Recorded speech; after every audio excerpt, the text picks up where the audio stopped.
A growing number of lawmakers are reportedly on edge, worried that their names might surface in the ongoing investigation into the alleged flood control scam. MJ Mondejar reports. Nung ako po ay nasa plenaryo kanina, tinatanong ko ang aking mga kasamahan at lahat po sila actually nahihiya na ang kanilang boto laban sa pagiging kongresista ni Congressman Barzaga ay magiging on the record.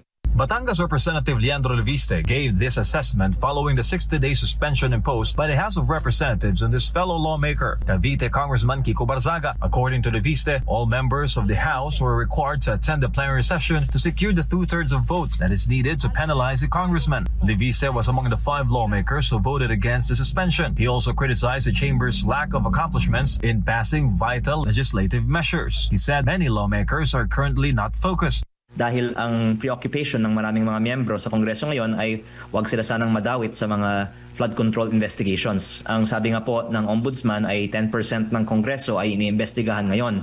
At baka ang kinakatakutan ng ibang mga miyembro ay pagkakanta ang 10% na yan, baka almost 100% sa mga members ay in some way ma-implicate sa mga flood control controversies. Leviste added that the 20th Congress is also considered one of the quietest in history, an assessment shared to him by veteran lawmakers. Ombudsman Boying Rimulya had earlier warned of a possible major disruption in the House of Representatives due to the number of congressmen who may be implicated in the flood control anomaly.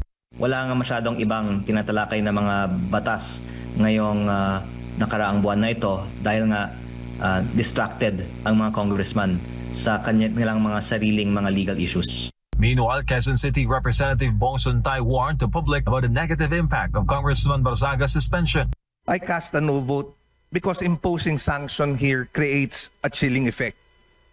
Not only on the member involved, but on all who depend on this chamber as a forum for candor, for courage, and confrontation when needed. The lawmaker said it was a wrong move for the House leadership to punish a legislator who was merely expressing his views about what is happening in the government today. Hindi ito ang panahon para paliitin ang espasyo ng pagsasalita. Ito ang panahon para palawakin, palakasin, at pangalagaan ito. Reporting for Newsland World, this has been MJ Mondejar, SMNI News.